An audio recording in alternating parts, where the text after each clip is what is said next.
Fantasy Author's Handbook is back. I'm Phil, as always. Who else but Phil? You're ready to blow up a writing rule? I mean, take a writing rule and just nuke it because it was never a rule in the first place? Alright, so listen, I'm not going to clickbait it. I'm not just going to, right? This one literally was just never a rule. But have you heard this rule? Which is never start a sentence with and, but, or. Especially and or but.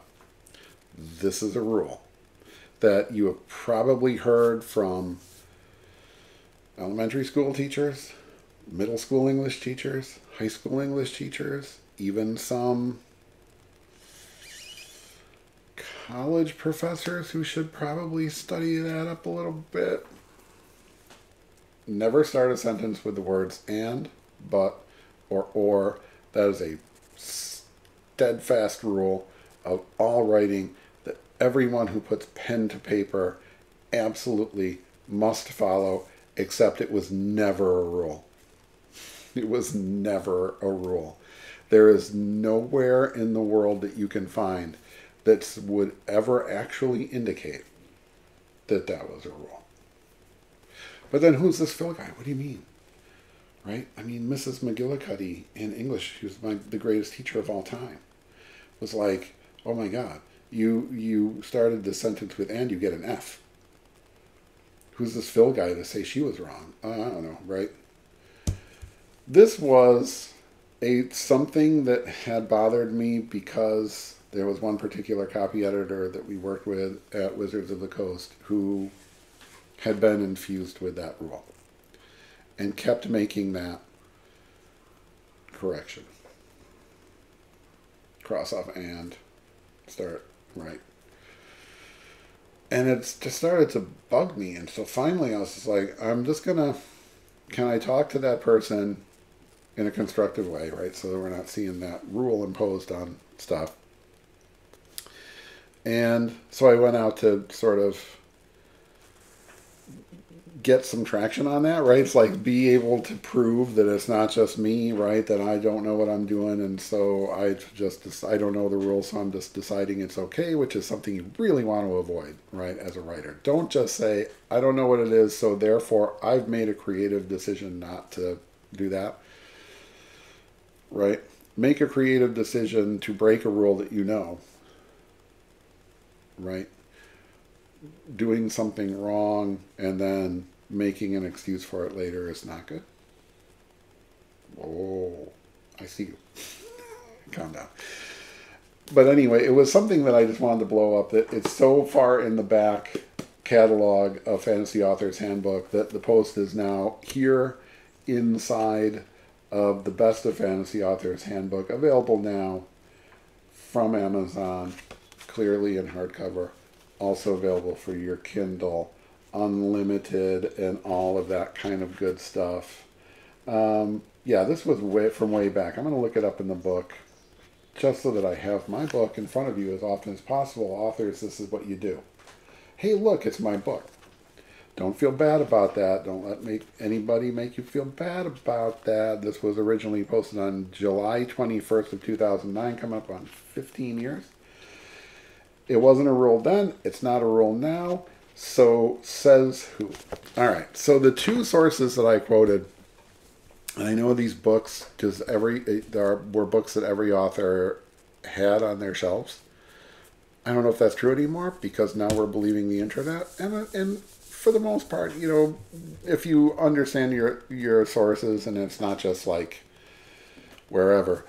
The internet has all of this information, but I still have the books because books are better than anything. A Dictionary of Modern American Usage. Now, these are older, right? So if there are newer additions to this, right, you're going to want to refer to that. But even then, this is still of extreme value. This is from 1998. So it is, it's 26 years old, but all right. But in any case, here in a Dictionary of Modern American Usage, right, which isn't, a dictionary is a list of words, right, that says here are words that exist in the language in one way or another. This is what it means. Maybe this is how you pronounce it. It's an adjective, a noun, etc. Right? But there isn't really judgment in the dictionary or advice or examples, for the most part, of how to actually use that word. Right? Where that word goes in relation to other words. So this kind of stuff, this book in particular, I really like. Because, first of all, it's modern American usage, and I tend to work in American English or U.S. English, but not exclusively, so hold on to your hats there. So anyway, what did Brian A. Gardner say about the rule of not starting a sentence with and or but? He said, it is a gross canard that beginning a sentence with but is stylistically slipshod. In fact, doing so is highly desirable in any number of contexts. And many style books that discuss the question quite correctly say that but is better than however at the beginning of a sentence. I've always loved that, right? Oh, God. I just want to... It's been 15 years and I don't think I've ever managed to actually work that into a conversation. It is a gross canard. I accuse you of canardism. You have canarded all over the place. Stop canarding. But it is a gross canard. But's fine. That's the example that I pulled out of there. And follows that same rule. Yeah? All right, so don't believe me? Or is it just an American thing? Because we, this is the sort of pigeon form of the English language, right? Is it these Americans who are just breaking all of the great rules of English usage? Well, here is the new Fowler's modern English usage from Oxford, right? So this is English as the English would have you speak it. So what does the new Fowler's modern English usage say about the subject? There is a persistent belief that it is improper to begin a sentence with and, but this prohibition has been cheerfully ignored by standard authors from Anglo-Saxon times onwards. An initial and is a useful aid to writers as the narrative continues. So he goes on then to cite examples from hack writers like Shakespeare. But that's not all he has to teach us, yeah? The widespread belief that but should not be used at the beginning of a sentence seems to be unshakable, yet it has no foundation. So in America, it is a gross canard, and in Great Britain, it has no foundation. For the love of all that's holy, go ahead and start sentences with and, or but, or. Anytime you think it sounds right, anytime you want to, and especially in fiction, however in place of but always comes across as overly formal, right? Now, do you want that? Is that character being overly formal? And does that character speak that way? However, OA, right? It's however, if that character would say however. However, but is just fine. You heard it here first. I said it. But is just fine. And is just fine. At the beginning of a sentence, anywhere. Cut it already with the gross canards. Y'all, no more gross canards. This is the kind of stuff that you learn only here at Fantasy Author's Handbook.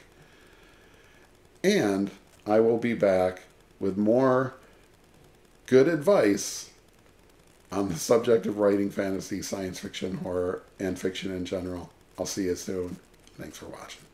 The best editors are actually good teachers, and that's how I approach absolutely every edit that I do. I'm Phil Athens, Athens & Associates Creative Consulting, and when you are ready for that deep dive, full book edit, That's a developmental story edit and includes, always for me, a copy/line edit. I touch absolutely everything. From the big story structure stuff, world building, all the way down to a literal word for word, comma by comma, hands-on edit. When you're ready, contact me. There's links everywhere. You'll see them here. You can find me. Just let me know when you're ready and we will work something out. Let's get a deep, deep dive into that book before it goes out into the world.